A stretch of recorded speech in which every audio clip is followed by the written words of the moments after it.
Welcome to our channel. Today we how to update Memcached service for caching at scale, beginner guide step by step clearly.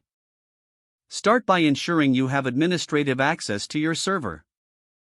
Check the current version of Memcached installed on your system. Open your terminal or command prompt.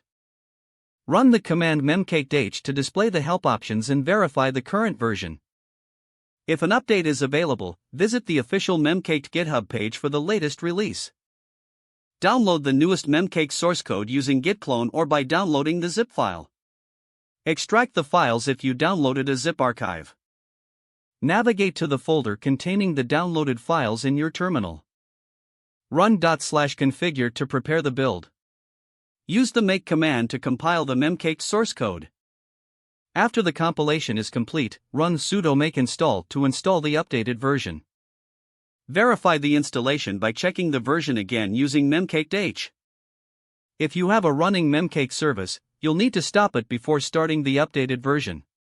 Use the command sudo system stop memcached to stop the service. Edit the configuration file to adjust settings for scaling, like memory limit and connection settings.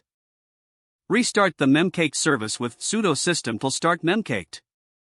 Test the connection to your Memcached server using a client or command line. Monitor the logs to ensure that the service is running smoothly after the update. Congratulations, you've successfully updated the Memcached service for caching at scale. If the page does not load, refresh the browser or try again in a private or incognito window. Make sure you are using the correct email address, then retype it carefully to avoid small typos.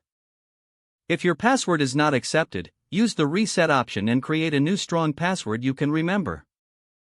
Check your spam folder for verification or security emails, then complete any requested confirmation steps. Enable two-factor authentication if available to improve account security and reduce unauthorized access risk. After signing in, review your profile details so your contact information and settings are accurate and current. If you see an error message, note it down and try again after restarting your device and internet connection. Log out when you finish, especially on shared devices, to keep your account and payment information secure. If the page does not load, refresh the browser or try again in a private or incognito window. Don't forget to like this video and subscribe to our channel for more step-by-step tech guides.